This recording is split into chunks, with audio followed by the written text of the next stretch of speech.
Howdy, y'all. Welcome back. Thank you so much for being here. Today, we will take an astounding walk through the history of Scotland, Ireland, and Britain, looking through what are considered to be the earliest photographs taken by the first major photographer to arise out of Scotland.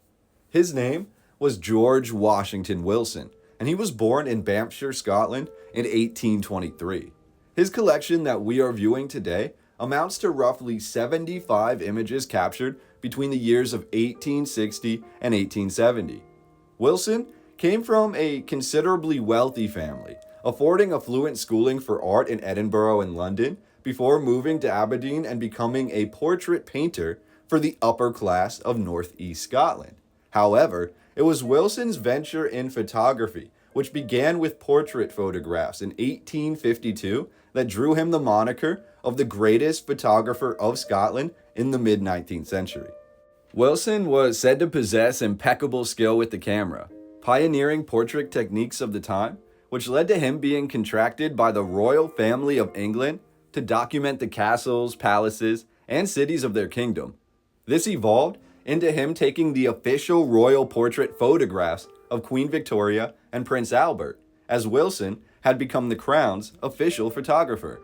Wilson also produced stereoscopic pictures, or old world pre-1900 images that appeared 3D, or third dimensional when viewed under the correct circumstances. Wilson was considered a pioneer of stereoscopic photography, with his camera's main characteristic being that the exposure times were very short, allowing for the capturing of moving objects in nature for the first time in history. By 1864, just 12 years into his photographic career, Wilson was said to have sold over 500,000 unique prints across the world. The photographs that we see today are some of his earliest stereoscopic images produced with his new ingenious technique.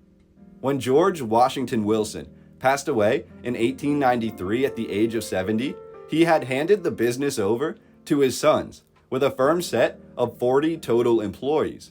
Wilson's photographic studio was considered the largest in Scotland, and yet, even with all of this success, Wilson's studio only survived another 15 years until 1908, when the entirety of the studio, equipment, hundreds of thousands of original prints and slides were all sold at auction.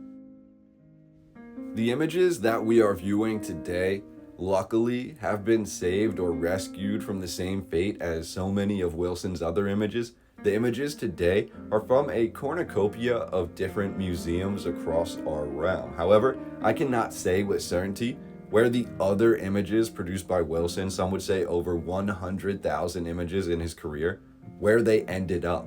Could it be, like so many others who were properly trying to capture the old world, the work of Wilson was purposefully sold or compartmentalized, hidden or lost, as to not give us too clear a glimpse into the magnificent architecture of the world that we inherited?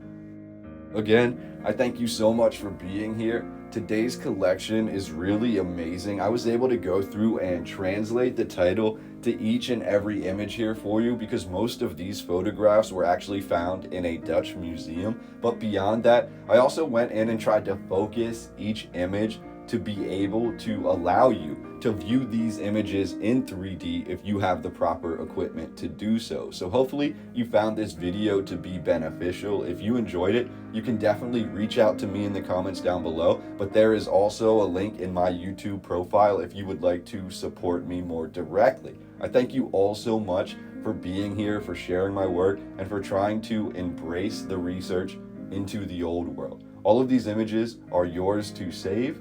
I'd love to hear what you think about the magnificent architecture, about the landscapes of Ireland, of Scotland, of Britain down below, because these photographs are really one of the earliest examples that we have truly showcasing the capabilities of the technology that was being inherited during the industrial age. This is some of the finest photography that we will see in the 1860s. So again, I can't wait to hear what you think about it in the comments down below, and we will talk again very soon on the next video.